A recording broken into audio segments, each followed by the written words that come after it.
The ability to kind of send resources directly from one to the other, I've already spent my time building this lesson. I don't want to have to go rebuild it in EZWrite. And so when it's here, but let's say, for example, that ornament activity that I just had pulled up, maybe here, I don't want this to show, maybe I don't need it in split screen. But the fact that I can easily come in and I can send this straight to my EZWrite without having to recreate anything. So again, I'm just going to tap the share icon. I'm going to download it.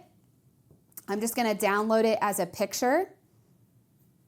And then again, I'm going to send it right into EZWrite. And here we go. I took that picture of this and now it's in that lesson that I already have. So thinking about before I sent in the presentation, in this case, I'm taking those resources and creating a picture. It just makes it really easy to take all of those fun resources and fun features that you've been curating and building over the last few months and the last few years, honestly, those of you that have been using Canva for a long time, and you don't have to start all over.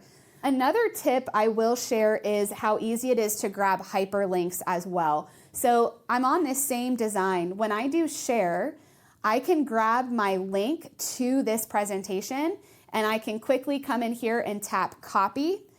When I come back over to EZWrite, maybe I want to hyperlink the image to go directly to that. I can tap on the three dots, I can tap hyperlink, and when I tap in, it actually already has it in the clipboard because the board's pretty smart and it recognizes that you've copied a link and you probably want to use it again. So when I tap on that clipboard, it brings in that link. Now when I tap on the link, it's going to split my screen and now I've got it in multiple formats. So again, just the ability to kind of take what you're already doing, add a little extra to it, bring in some of those engagement pieces and use multiple things at the same time with Canva is one of the easiest app connections I've seen teachers use in the classroom. I think this is a really great example because I know come December, it's going to be really hard for us to keep students' attention on actually what you're supposed to be teaching them. So making it more engaging, making it a little bit fun, giving it a little bit of holiday flair. I know all teachers love a little flair. So this is a really great example of that, Lauren. That was really helpful.